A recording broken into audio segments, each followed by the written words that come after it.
Значи, колешке, благодарам пред укажаното. И морам да бидам искрено дека и пред вас и пред јавноста дека би представувало особено задоволство што ве гледам сега во различни улоги по однос на мислењата искажани сега. И оние што ги имаме пред неколку месеци. Ние што го ведевме ова, сега вие сакате да го кажете спротивното. Верувам дека како што тргнала владата, за многу краток период ќе бидат заменети улогата и наседање дека во парламентот. Бидејќи не случајно ви укажуваат ова синдикатите, бидејќи не случајно се такви реакциите на граѓаните. Бидејќи не ви веруваат. Тоа е одговорот што го велиме преходно. И на страна тоа. Сега велиме да видиме за она што не веруваат.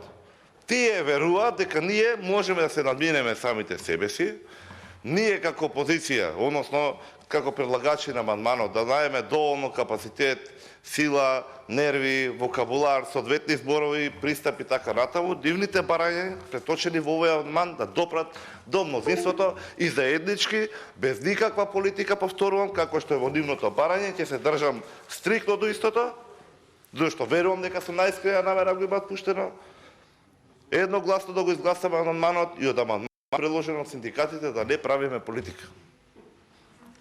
Зошто го велат тоа?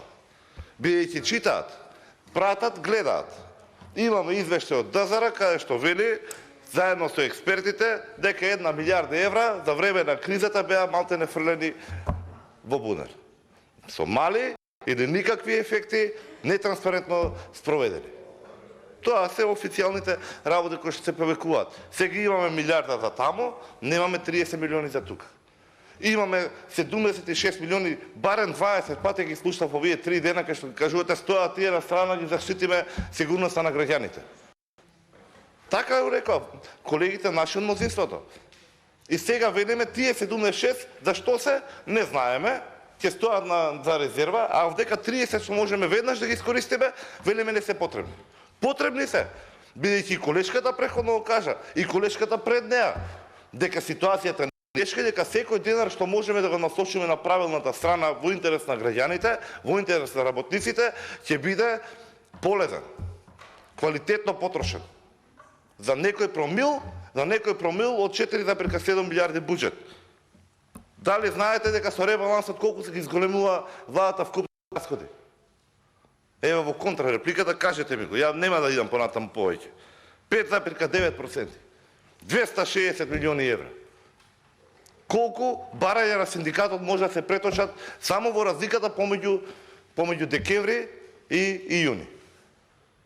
А при тоа ги оние поразителни податоци за кои што колегите преходно говореа да не ги повторувам. И конечно, не е грешка усвојувањето на минималната плата, и ја гласав за неа. Но ќе биде грешка не усвојувањето на овој амандман. Не треба да не искочат луѓето на генерален штрајк, се подготвуваат веќе. Планираат со 10% само од вработените да течат работните текови во институциите. Не е потребно, образованието ви е лош пример.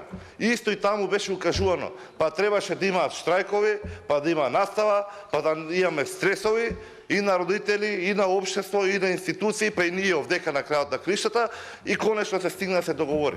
Дали е потребно штрајкови? Ние имаме држава која што треба да се грижи за сите.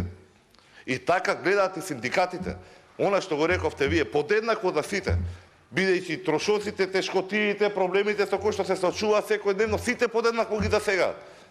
Сите подеднакво ги засегаат. И во овој момент, можеби, да, јас сум за скаресто, пак ќе го кажам, тоа секојаш ќе стоам.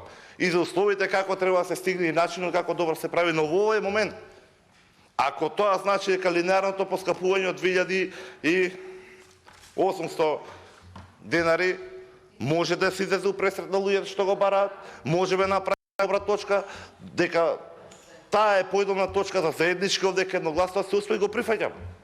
Не размислувам воопшто, само да се искочи во пресред, бидејќи знаеме со што се сочуваат и вие и јас. И вие сте меѓу луѓе и јас сум. Ни пишуваат, не прозиваат, писма ни пишуваат, се жалат. Не можеме да станеме рамнодушни на истото. Не е тоа дека ние сакаме да го злоупотребиме. Тие се работи барања директно од синдикатите и замолуваат да се надминеме себе си, да оставиме политиката на страна, не се ова многу пари. Можеме да се ги дозволиме и како држава и како парламент. Имаме уште 4 милиарди други за кои можеме понатаму да се надмудруваме до пленарната расправа. Овие 30 милиона лесно може да се искочи у пресед на барањата и да направиме едно добро дело и да завршиме оваа дискусија како што треба. Ви благодарам. Благодарам повторно за реплика почитуваната колешка Жаклина Лазаревска.